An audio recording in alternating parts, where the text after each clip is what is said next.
Chris Cowlin. Fan cams. Club news.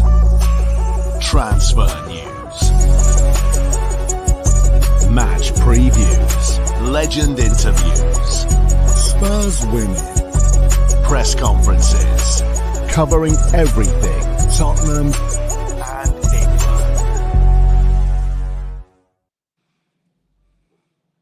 Welcome back to the channel and welcome back to another edition of Premier League predictions. Of course, the international break is now over, and this coming weekend it is match week 4 of the 2024-2025 Premier League season. I'm absolutely delighted to bring back to the channel regular Gary Maloney. Gary, how are you? Yeah, really well, thanks, Chris.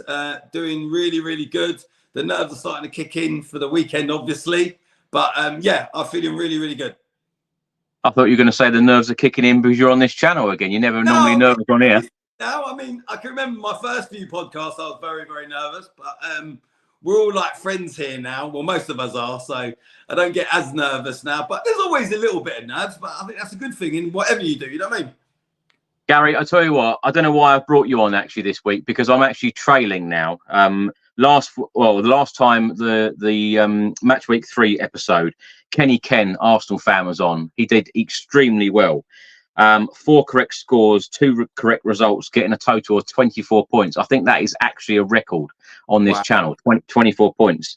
I got 1 correct score and 5 correct results, 15 points. So I'm now trailing to the guests 10 points. So it is now 43 to me, 53 to the guests. And so far that we've had on is Craig Dearman, the chaser, Sean Mollis. I was never going to beat the chaser, was I? Come on. No one's going to beat him. And Kenny Ken. So you're the 4th person to come on here, of course, in match week 4. You're normally pretty good on predictions. Whenever I'm around you, and you always say they're going to win today, and I think, really? And it normally happens. You're good at this, so you should be good at this, shouldn't you? I should be. I pretty think I will be good at it. But the thing with these predictions, some of them, well, they are the predictions, but there's certain games, or one particular game where I'm giving a prediction where I'm hoping that will be the result, but whether it will be or not, I don't know. So there's a little bit of that as well. Do you know what I mean? Yeah. Gary, what have you made of the Premier League season so far? I know we're only 3 games in. We've had an international break. Of course, we're both Spurs fans. We're on the Spurs Chat podcast. You're a regular on the channel. But you know, before we talk about the Spurs Arsenal game, which we'll get to, talking about these 10 Premier League fixtures, but what have you made of the other teams? Who has impressed you? Who are you thinking that, you know, perhaps might be relegated at the end of the season from what you've seen so far? Well, I wouldn't necessarily say impressed me, but I was really surprised how bad Everton have been. I genuinely didn't think they would be as bad this season. I thought they would probably start the season a lot stronger, and it did look very close to that in one of the games. And then, as we well know, within the space of, what was it, 2 or 3 minutes, it completely changed. So for me, I'm a little bit surprised with them. To be honest with you, looking at the other teams and stuff, it's pretty much what I expected. There's no real surprises jump out there for me. I think just Everton, if I'm honest with you, literally, I thought Everton would probably kickstart their season a lot better than what they had. So you'd have to say, even with Tottenham, we're pretty much where I expected. I didn't really expect 3 wins, if I'm honest. Probably 2 wins and a defeat. And we've got a draw or a win and a defeat. So we're probably pretty much where I thought we would be. So yeah. When everyone says there's no easy games in the Premier League, I tell you, Everton are playing away at Aston Villa Park this coming weekend. Another very difficult game, but we'll come to that. Let's start by talking about the early kickoff on Saturday. Southampton will be hosting Manchester United. Southampton are currently 19th in the Premier League table. 3 defeats out of 3 games. They've lost away at Newcastle 1-0. Lost at home against Nottingham Forest 1-0 and lost away at Brentford 3-1.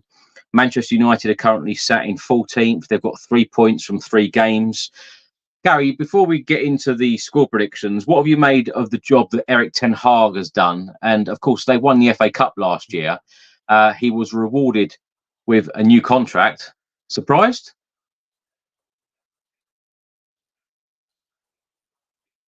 That's what kept him safe. I think if they hadn't have won that, he probably would have been on his way. So not really surprised. I thought they would give him a new contract. I thought he would keep his job. So yeah, pretty much what I expected, if I'm honest with you. Has he got the job for the rest of the season?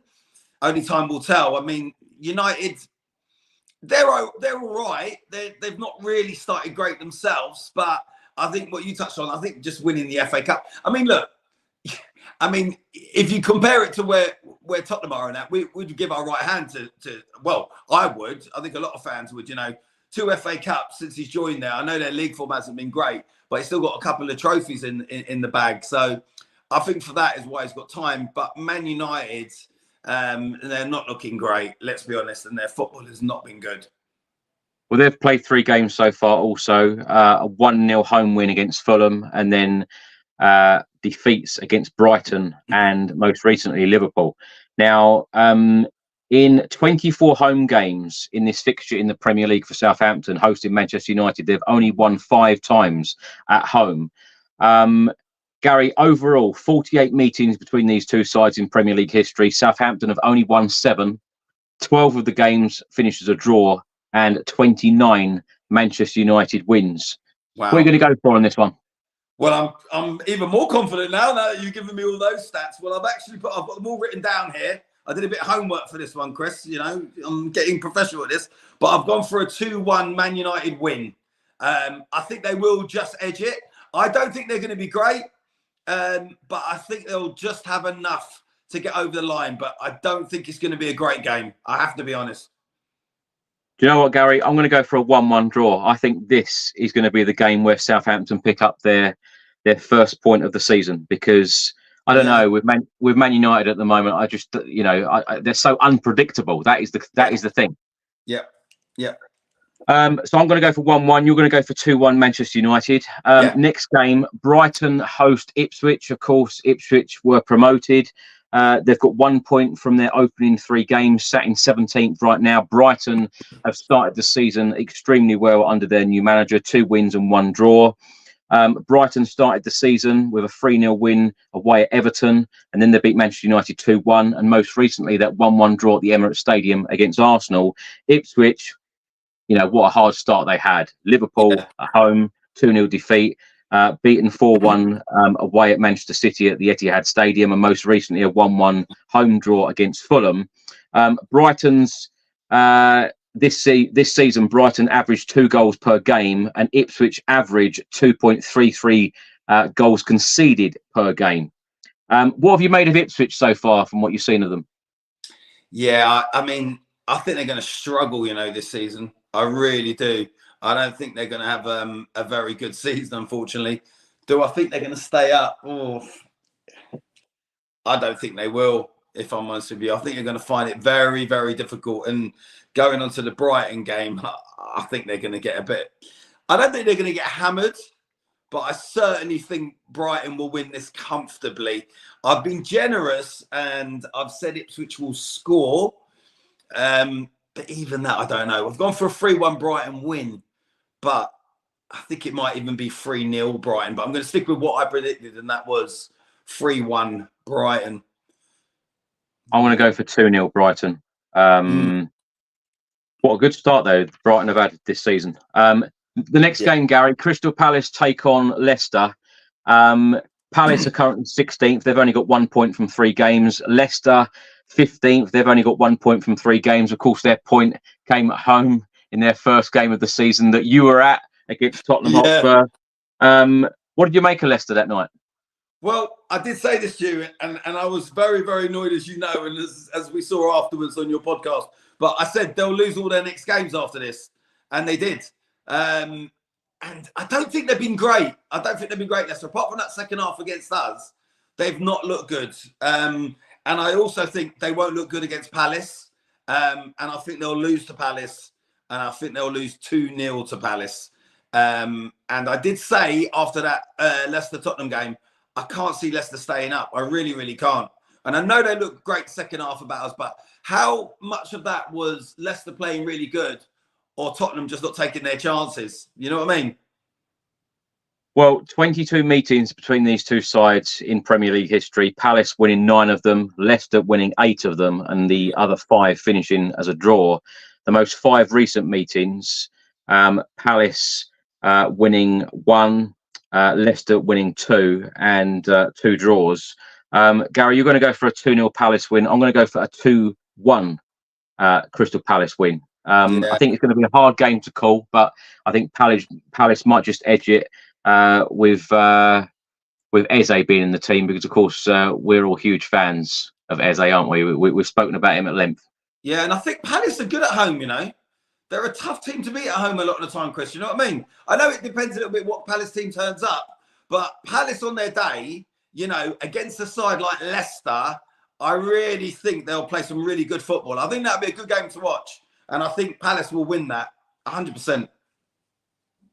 Next game, Gary, Fulham against West Ham United, 12th v 13th. Fulham have got 4 points from 3 games. West Ham have only got 3 points from 3 games. They've signed a lot of players. I know some of their fans are getting very excited about this season with the amount of players that they've signed. This one, 28 meetings in the Premier League between these two sides. West Ham do have a very good record against Fulham, but they've lost the last 2 meetings against Fulham, 5-0 and 2-0. They did the double over them last year. Yeah. So out of those 28 games, West Ham have won 16, Fulham have won 6, and the remaining 6 finished as a draw. Fulham, they lost 1-0 at Manchester United. They beat Leicester 2-1, and most recently drew against Ipswich 1-1. West Ham United, they lost against Villa and Manchester City, both at home. And beat Palace 2-0 away. What are you going to go for here? I've gone for a 1-1 draw because, like what you just mentioned, I think Fulham have lost 1 game, West Ham have lost 2. I think it's quite even Stevens, even in the league. There's not much between them. So I went for a 1-1 draw on that one, Chris. I'm going to go for a 2-1 West Ham win. Really? Yeah, I am, yeah. Okay. If anything, I thought you would have said a 2-1 Fulham win.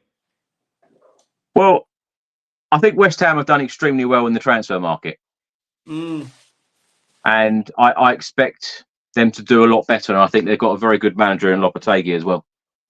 Yeah, you could be right. We'll see. I'm going to keep an eye on that one. It's interesting.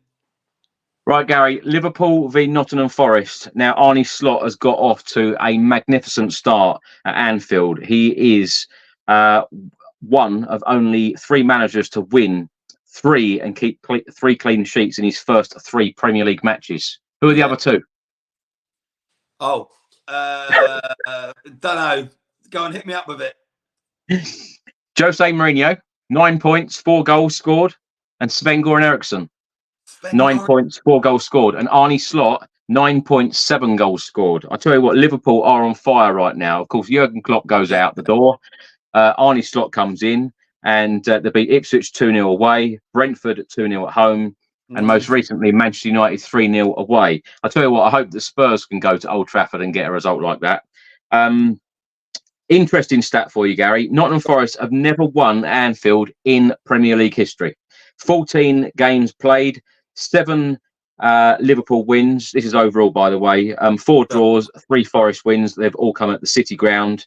And Liverpool have won the last 3 Premier League meetings, 3-2, 3-0 and 1-0. I think this has got a Liverpool win written all over it. I'm going to go. I'm going 3-0. Yeah, well, I've gone exactly the same, 3-0. Yeah? Yeah, I went 3-0 Liverpool. But, I mean, how many times have we won up at Anfield? It ain't many, is it? No, I was saying this on a stream the other day that the amount of times I've driven up to Anfield and then come back extremely disappointed. That is a long drive back. When was the last time we beat them at Anfield? 2011, I think. Wow. Too long. Crazy, isn't it? Yeah, I've got the same 3-0. 3-0. What have you made of the job that Nuno Espirito Santo has done at Forest, by the way? I'll make you proud. The same job that he's done. Is that it? Rubbish. Absolute rubbish. Yeah. Don't miss it, Gary. The champions Manchester City against Brentford. Interestingly, 6 6 games have been played between these two sides in Premier League history. City winning 4 of them, Brentford winning 2. Yeah. City, of course, have won 3 out of 3 so far in this Premier League season. Brentford have got 5 points from their opening 3 games, beating Crystal Palace. Brentford are yet to keep a clean sheet this season, and Haaland has got 7 goals in 3 games, 2 hat-tricks. How on earth does any defence stop Erling Haaland?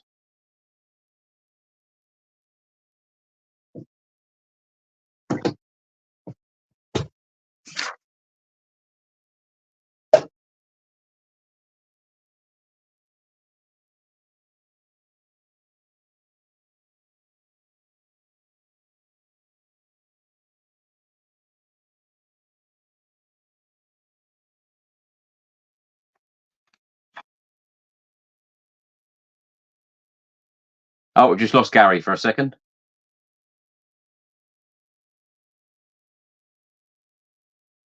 We've lost Gary. We'll get him back. But please, if you are watching this on YouTube, on X, or on Facebook, please do get your score predictions in and let us know what you think of this upcoming Premier League weekend. Of course, Spurs do face Arsenal, the big North London derby on Sunday afternoon. Let's hope that we can get a win at the Tottenham Hotspur Stadium, and the place is absolutely rocking because the crowd really need to be behind Spurs on Sunday. Really looking forward to it, actually, and I'm glad the international break is over. Cannot wait to see the Premier League campaign resume. Still waiting for Gary to come back, but of course we will be looking at the Aston Villa, the Everton game, then Bournemouth against Chelsea, Tottenham against Arsenal, and then lastly, we will be predicting the score for Wolves against Newcastle. I think we've got Gary back now. Sorry, Chris. I don't know why it dropped out there. Apologies for that. It's never happened before, has it? Gary, what I was asking is Erling Haaland, 7 goals in 3 games, 2 hat-tricks. How on earth does any defence in the Premier League stop him? Lock him in the dressing room. Top analysis from Gary on this stream. There is no way of stopping him. Do you know, even when he has a bad game and people are saying, oh, he's not doing great and he's not making good runs and he don't shoot outside the box. Listen, this guy, he's got everything. Do you know what I mean? He has absolutely everything. So I don't think you can stop him. I think you could do, loads of stuff in the week and say you're going to man mark him, put 2 men on him. He's a beast. He's an absolute animal. He is just absolutely amazing. And do you know what, though? I reckon we've probably gone for the same score here. I've got a feeling because Brentford, they're not, when they play City, they're not as good as us when we play them, but they have given City a decent game. They've beaten them a few times and stuff. So I've gone for a City win, but I've only gone for a 2-0 City win. 2-0, okay. And I'm thinking you've probably done the same. 2-1. Yeah. You see, now, I think a lot of people will just assume that they'll beat Brentford 3 or 4-0, but I don't think they will with Brentford. I think Brentford will give them a difficult game, But I think City will just have a bit much. If it was at Brentford's ground, I'd even probably go for Brentford. But because it's at City's ground, I'll sort of kind of lean towards City. But it'll be a tough game for them, I think. Well, I think those stats say it all, Gary. Out of 6 Premier League meetings, and of course, Manchester City are winning the title year after year, and Brentford have won 2 out of those 6. So, I think that's a pretty decent record against them. Brilliant. I see a lot of comments. There's a few coming in saying 4-0, 5-0 City. I mean, it's possible, but I just don't see it against the Brentford side, Yeah. I think it'll be a lot more difficult for them. Next up, Aston Villa against Everton. Aston Villa are currently 7th. Everton are bottom of the table in 20th. 3 defeats out of 3. Lost 3-0 at home against Brighton. Lost 4-0 at Spurs. And they were 2-0 up against Bournemouth and then lost 3-2. What an incredible game of football. I tell you, the fans must be extremely disappointed. Gary, are you worried about them getting relegated? Because, of course, they're moving in their brand new stadium next August. Yeah, I think they're gone. I don't know, Chris. I can't see them getting many points and surviving, if I'm honest. It's the curse of the stadium, isn't it? I genuinely don't see them surviving. I mean, that was just horrendous the other day. I mean, you know, there's no excuses for that. I say that, but we weren't far away from that when we played West Ham at home them seasons ago. You know, we were 3 up, cruising with 8 minutes to go, but that was even less, and they've lost that game. So really, that was worse, wasn't it? I felt sorry for the Everton fans, to be honest with you. It was horrible, but I can only see an Everton defeat, and you're probably gone for the same score as me. I'm pretty certain on this. I reckon you've probably gone 3-0 like me. 3-0, yeah. Yeah, I thought you would. Yeah, 3-0. I thought so. I'll tell you why, because 58 Premier League meetings between these two sides, Villa winning 25 of them, Everton only winning 13, 20 finishing as a draw. Everton have only won 4 in 29 visits to Villa Park in Premier League history. Wow. The last time Everton went to Villa, they lost 4-0. So I think all of those stats, and plus what we've seen of Everton so far this season, I think that this game does have a Villa win written all over it. But I tell you what, Gary, four defeats on the spin, Sean Dyche, questions are going to be asked, aren't they? Yeah, they can only stay with him for so long. But I don't know who they would bring in. Who are they even looking at? They've got to be thinking about it now, haven't they? But who do you even bring in? I think he's kind of got a bit of time yet. But how much, I don't know. I mean, look, we've both gone for 3-0, but to be honest with you, it could be more with this one. You know, Villa could run riot, and it could be 5 or 6. I mean, look, we might look back on this in a few days and say, God, Everton got a win there. You never know. I mean, we went up to Villa and beat them 4-0. I still don't know how we managed that, but you know, 2 different teams. You know, Tottenham and Everton at the moment. Yeah, I can only see them getting a hammering, unfortunately. Sorry, Everton. They won't be listening, don't worry. No, I'm sure you've got a few Everton fans on here, mate. I'm telling you. Bournemouth against Chelsea. Bournemouth have done fairly well this season so far. They're sitting in 8th, 5 points from 3 games. Chelsea and they're 11th. Of course, Chelsea, so many changes have happened at that football club in the last couple of years, particularly in the last couple of months. 4 points from 3 games. 14 Premier League meetings between these two sides. Chelsea winning 8, Bournemouth winning 4, the other 2 finishing as a draw. Now, Chelsea's results so far, Gary, this season. Losing at home against champions Manchester City 2-0 on the opening weekend. Going away at Wolves, beating them 6-2. Most recently, a 1-1 draw against Palace. Bournemouth's results, a 1-1 draw against Forest, a 1-1 draw against Newcastle, and then, as we just mentioned, that win at Goodison Park, beating them 3-2. How do you see this game going? Right, now we definitely haven't gone for the same score predictions on this one, but this one, I've gone for this because it really depends what Bournemouth team turns up. And I'm kind of predicting it, but also hoping for it. So, to give you a little bit of an idea. But with Bournemouth's form against Chelsea, because they've had some results against Chelsea, Bournemouth, you know. They've had a couple of wins. I know Chelsea went up there, got a draw. They were very lucky to get a draw there. I've gone for a 2-1 Bournemouth win. Now, I know... So have I. So have I. Have you really? Yeah. Why does that surprise you? Yeah, I thought you'd go for a Chelsea win. Why would I go for a Chelsea win? They're so inconsistent. I thought that you would think Chelsea just had too much for Bournemouth. I genuinely did. Yeah. Not anymore. No. Perhaps back in the day, Gary. But it's interesting because when I had Sean Wallace on here a couple of weeks ago, he was on before the Wolves game. And he predicted a Wolves win. And of course, Chelsea go to Molyneux and put 6 past Wolves. Crazy. Which, when you think about Wolves last season against Spurs, they were probably the team that most impressed me over the 2 games because they'd done the double over us. They won both of the games and made it extremely difficult. Yeah, I mean, there wasn't much in that game in the first half, though, with Wolves and Chelsea. Not a great deal. But the second half, they just ran riot, especially Cole Palmer.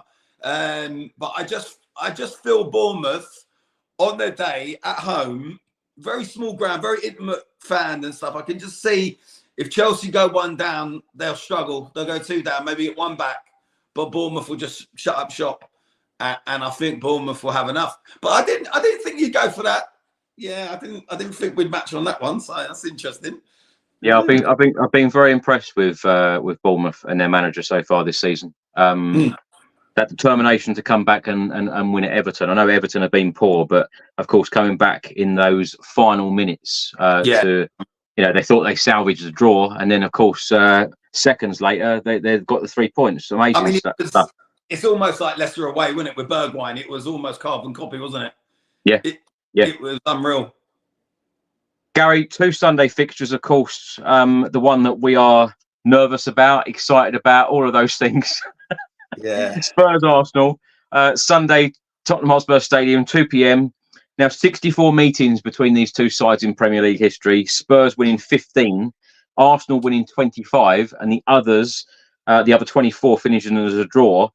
At White Hart Lane or the Tottenham Hotspur Stadium, Spurs winning 13, Arsenal winning 7, and 12 finishing as a draw. When I had Lee Judges on the show the other day, I said to him that seven wins for Arsenal, either at White Hart Lane or at the Tottenham Hotspur Stadium. I don't know about you, but it feels like more because it feels extremely painful when they come to our home and pick up the 3 points. Horrible. Now, last season, they beat us 3-2 at the Tottenham Hotspur Stadium. We drew 2-2 earlier on in the season at the Emirates.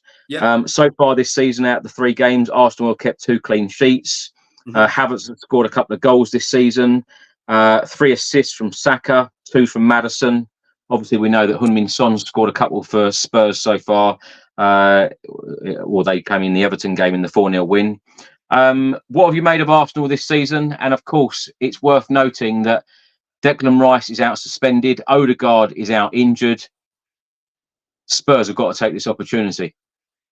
Yeah, we do. I mean, regardless of whether they were out or not, we still really have to go for it. This is a game that it's a must game. We have to win it, Chris. Look, the whole of the season revolves around this game, home and away. It's the first fixtures any Tottenham fan or Arsenal fan looks at. Lee was saying it on the show yesterday. It is just that game that we have to win. It's bragging rights. They're in our house. We cannot let happen what happened last season. That was just, honestly, Chris, the issue with what I have with this is we cannot be going 3-0 down like we did there, and it was so frustrating because actually, going through into that second half and coming back to 3-2, really we had enough to win it. But I don't want ifs, buts, if this, if that goal wasn't disallowed, if we should have got that penalty. We just need to go out there on Sunday and play like we played the season before when we beat them 3-0. Do you know what I mean? Gary, when I talk about Declan Rice and Odegaard being out, now Lee said that he thinks that the 2 that will come in will be Thomas Partey and Jorginho. Not a bad 2 to bring in, is it? Still good players. I mean, I've had a lot of excuses from Arsenal fans this week. When I've been down the gym, I've been out and about, and a lot of Arsenal fans in particular like to sort of say, well, if you beat us, it's because we ain't got Rice, we ain't got Odegaard. I mean, a top team will win no matter what. That's just how it is, all right? So, yes, it gives us a little bit of an advantage, but ultimately, we've had players out. I can't, when we beat them the other season, did we have Romero out? There was a season when I think we had Romero out or something, and we had Sanchez playing or something ridiculous. I'm sure there was something like that. It might have been a few seasons ago, but we've had injuries and players out when we played them, right? Yeah, it happened. 100%. Yeah, 100%. We've had a lot of injuries over the years. As a team, I saw Maddison earlier on in the week on Sky. He gets it. Son gets it. Earlier in the season when we beat them at theirs last season, and Son gets the goal and he goes to the Arsenal crowd and shushes them. He gets it, Son. Some fans might say, "Oh, well, Son don't really get it." He's not from England, born, but he knows. These players knows. Even the new players that have come in, Van der Ven will be told. All these players. It's the North London derby. I don't care what anyone says. There's no bigger game than this. This is bigger than Liverpool, Man United. It's bigger than Chelsea, Arsenal, bigger than Tottenham, Chelsea. This is the biggest derby there is. So there's no excuses. And if you're bringing in players, because other players are out, they're injured or they've got a ban, that's how it is. Every player has got to give 110%. And Chris, you've seen this Tottenham team do that. When we beat them 3-0, I remember the following week we played Burnley and we scraped the 1-0 win with a penalty.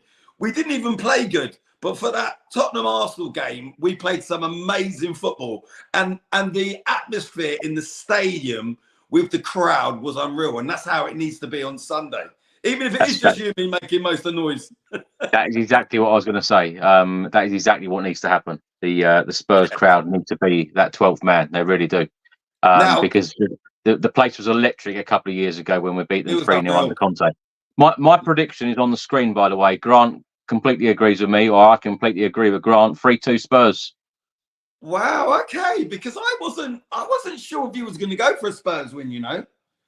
I thought you might have gone for a draw.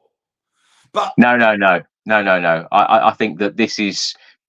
Look, Gary, I know there has been a lot of negativity in the Spurs fan base over the last couple of weeks, but I genuinely feel that we should be sitting here with 3 wins out of 3, 9 points, because even Paul Merson said it. I know Paul Merson gets a lot of flack from Spurs fans, but he was very fair about Spurs and said, the Spurs are not in a bad place.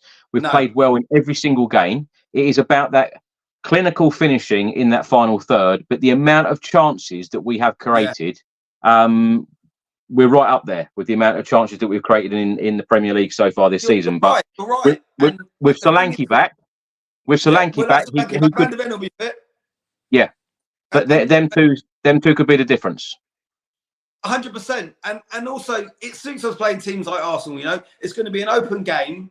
There's going to be a lot of opportunity and chances, but ultimately it comes down to what you said. We have to take our chances, because I don't want to get to a situation where it's 0-0 at half time and Son's had a couple of chances. Solanke's had 1 or 2. Porro's had, a far range shot just over the bar or a good save from the keeper, or we've hit the post, with Johnson. We need to take our chances, because I'm confident and comfortable if we go in 1-0 at the break-up even, or 2-0, let's hope, we are winning that game. We are 1,000,000% winning that game, Chris. We've got more than enough to beat them. Even, Chris, if they had Odegaard and Rice at our home, in our stadium, with the players wanting it enough and on form, we can beat Arsenal. We've gone into North London derbies, Chris, when Arsenal have been the favourites and we haven't been great, and we've still got a result. In lockdown, I remember we got it. I don't know if it was, I think Jan Vertonghen. He got a header, didn't he? Near the end of the game. That was in lockdown time, and we wasn't the favourites going into that game, but we beat them. I think it was like a 85th or 88th minute header or something, I think it was. But there's been plenty of games like that. We can definitely get a win. I've gone for a win. I said we will beat Arsenal 2-1. I do think we will concede, because it's just Tottenham and we'll always concede, especially against Arsenal. Saka's going to give us lots of issues and problems. We probably will concede from a corner or a set piece. But I do feel with Solanke fit, Van de Ven back in the side, we'll have enough, not just going forward, but also defensively, which we just missed a little bit in the last game, So I think we will beat them. And, I said on your last podcast, I think this will be the start of the season. It'd be a nice win to get, and then we can kick on from that. So 2-1 Tottenham. 2-1 Spurs. Well, let's hope that we're right in predicting a Spurs win. Lastly, Gary, the Sunday afternoon game, 4:30 p.m. kickoff at Maloney. Wolves take on Newcastle. Newcastle are currently 5th. They've got 7 points from 3 games, 2 wins, 1 draw. Wolves, they've only got 1 point from their opening 3 games. They're sat in 18th. They've played 18 times in Premier League history. Wolves only winning 2 of them. Newcastle winning 5, and 11 of them finishing as a draw. The last 5 meetings, Newcastle have won 3, and the other 2 have finished as a draw. So when you see the stats there, it certainly favours Newcastle. But I'll be honest, Gary, I thought Newcastle were there for the taking when we went up to St James's Park. I wasn't that impressed. And when I watched I think it was the live Sky game when they went to Bournemouth, I didn't think they were that great either. No. I think we've probably gone slightly different on results then, because I'm putting a little bit of this result where they are in the tables, but also what Chelsea did to Wolves. So I've gone partly because of all of those circumstances. I've gone for probably something different to what you have on this one. So I've gone for a... Go on. You've gone what? I've gone 2-1 Newcastle. 2-1 Newcastle. I've gone 2-0 Newcastle. Okay. See, our predictions are very similar. You're probably not going to do very well this week. No, I think we've gone for pretty much all of the same predictions, haven't we? Yeah, more or less. More or less, yeah. Yeah, because I based it on form, but I also based it on how many games they've lost already. And I looked a little bit back on the last year or two on the games. I mean, we might be... No, I don't think we're going to be wrong on any of these. When I look through the list, I mean, okay, I've said a draw for Fulham West Ham. I might be wrong on that one. I could be wrong on all of them. But when you look back through that, I would expect Man United to beat Southampton. I think Brighton will comfortably beat Ipswich. Palace, I think, will turn over Leicester because, as I said to you, Leicester are going to lose practically every game since they got a draw against us. Fulham, West Ham, I see a draw. Liverpool comfortably will beat Forest. City are going to beat Brentford, but it ain't going to be easy. Villa are going to absolutely hammer Everton. Bournemouth, I do think will beat Chelsea. That one, Chelsea could win that. So that's the only one. Obviously, Tottenham Woolwich, we're all hoping for a Tottenham win. Again, that could end in a draw. I don't think Arsenal will have enough to beat us. I'll get that out there. And I think Newcastle will beat Wolves. But what Wolves team's going to turn up? Because if the good Wolves team turns up, they can turn over a Newcastle team if the not very good Newcastle team turns up. So it's a difficult one. If it was only that easy, Gary? Yeah. If it was only that easy, I'd put some money on it. Exactly right. Yeah. Well, Gary, thank you so much for joining me for Premier League predictions, match week 4. We will, of course, get the results after the weekend. Thanks so much. And what are you up to at the moment? Where can people follow you on social media? Yeah, no, listen, I'm down the gym every day, training hours on end. And then I'm always on Instagram and Facebook. Give us a follow. It's Gary Maloney 13 on Insta. Facebook is Gary Maloney. Other than that, Chris, I'm just counting down the days, the hours, the minutes, and the seconds for the North London derby. I've got everything in place. I've got my new shirt I'm going to be wearing. I've got everything set up. I was lucky this year. I queued for 4 hours on the Monday online and on the phone, no joy. But on the Tuesday, I went again, and after 5 hours on hold, I managed to secure 3 tickets for the North London derby, which is very, very rare. So I'm buzzing. So me and both my boys will be there on Sunday. So no doubt I'll see ya. And that's it. It's. I know you say excited, but at the moment I'm not excited. I don't have any excitement with the game until the final whistle. And then if we win, then I'm excited. Then I can enjoy the drive home, listening to Talk Sport. I even phone in sometimes. I can then watch Match of the Day. I can watch all your uploads. I can just, enjoy the whole thing. And if we lose, I just hide away for a few days because, it's bragging rights, isn't it?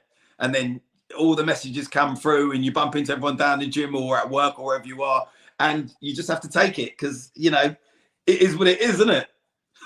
I feel very excited when I do these podcasts, but I tell you what, when we're literally at the ground and we're getting to kick off, I literally have no nails left because I've bitten them all off, and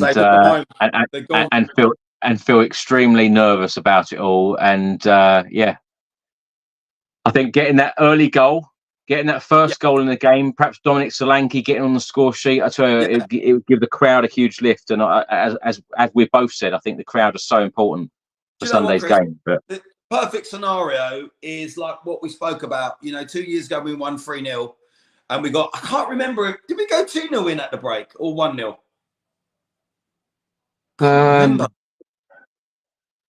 Pass. I think it was 2-0 at the break. And then I'm pretty sure we scored pretty much when the second half started.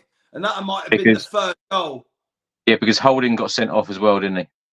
Yeah. And I remember feeling extremely comfortable during that game. And I know that's not a normal feeling. No. I think we're 2-0 out of the break. And then I think the second half started and then Son scored. And then we went 3-0 up. Is that right? I can't remember. Or was it Kane? So perhaps you drank as much as I did that evening. That game, the way the goals went and the time that they were scored and the sending off, it all just made you be able to. I mean, listen, you can never relax when you're a Tottenham fan. I remember being 3-0 up and people singing, you know, the songs like, "Oh, you're going home" and everything else, and "Can't hear you" and all. But I weren't really singing them because I get a bit superstitious. You know what I mean? I always bring up the Tottenham West Ham game. So when I'm around all the fans and stuff like that, oh, we got this. I'm like, no. There's still 15 minutes to go. And they're like, yeah, but we're 3 up. Don't you remember West Ham? I'm one of them ones. I can't celebrate and completely enjoy it. And, you know, go on all the other podcast shows, I won't name them, and give them abuse by comments and stuff. I can't do any of that until we bag the win. And then you can really enjoy it. Until then, Chris, we could be 3 or 4-0 up against Woolwich with a minute to go, and I'm not relaxed. Yeah, but even when I spoke to Lee, he said when that final whistle goes, it is just like that relief. You know, your shoulders can then go back to normal. And you feel so different, and the relief that is probably the perfect word, the relief of it all. Honestly, and up until then, it consumes your whole week and certainly the whole day. And it's not just you; it impacts your kids, your wife, your family, your friends, everything. Everything revolves around this. Do you know what I mean? It's mental, really, and maybe I'm a little bit more obsessive than some fans. But for me, this is the game. No matter what, we have to win it. Absolutely. Well, Gary, thank you so much for joining me. Have a great weekend and have a great time on Sunday. Let's hope that both me and you are grinning like Cheshire cats Sunday evening and partying. Oh, mate. Yeah, you know you're going to get about 500 voice notes off me. You know that, didn't you? Yes, of course. Well, thank you so much, and we will see you soon. Thank you for watching, everyone. Thanks for listening. If you're watching this on YouTube after the live stream, please put your score predictions in the comment section below. And thanks for your support as always. And we will see you on the next one. Come on, you Spurs. Come on, you Spurs.